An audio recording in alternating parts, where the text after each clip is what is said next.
पुरावे मिळाले आणि 4 दिवसापासून मी खूप त्यावर काम करते अशा पद्धतीने त्यांनी स्टेटमेंट दिले. त्यातनं त्यांना राजीनामा देतील अशा अपेक्षा व्यक्त करतो. अशी अपेक्षा अख्खा महाराष्ट्र त्या ठिकाणी व्यक्त करत आहे.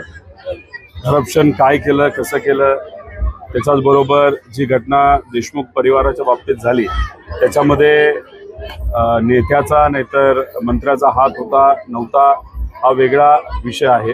पण महत्त्वाचं काय, नैतिकता कुठेतरी दाखवण्याची जरूरत आहे. कारण का आर आबांच्या बाबतीत सुद्धा अशीच एक घटना झाली होती. हिंदी बोलत असताना थोडीशी हिंदी चुकली आणि त्याच्यामध्ये काही चुकीचे शब्द निघाल्यानंतर नैतिकता बघत आर आबांनी सुद्धा तिथे राजीनामा दिला होता, अजितदादांनी राजीनामा दिला होता, देशमुख साहेबांनी मुख्यमंत्र्यांनी राजीनामा दिला होता. आणि मग अशात नैतिकता त्या सर्व नेत्यांनी तिथे दाखवली.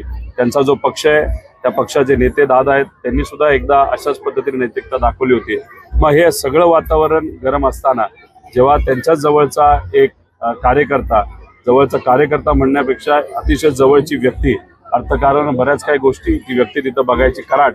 आणि मग याच्यावर जेव्हा ॲलिगेशन झालं की त्या व्यक्तीने जेव्हा एखादा गुन्हा केलाय अशी चर्चा नाही तर त्याच्यावर आता पोलीस आणि सगळी यंत्रणा याच्यावर लक्ष देऊन आहे. मग याच्यात नैतिकता दाखवून त्यांनी कुठेतरी माघार घ्यायला पाहिजे होती. 6 महिने माघार घेऊन म्हणजे काय निकाल लागतोय ज्युडिशियल एन्क्वायरी याचा तो बघून पुढे निर्णय घ्यायला पाहिजे होता. पण नैतिकता दाखवण्यासाठी सुद्धा धाडस लागतं.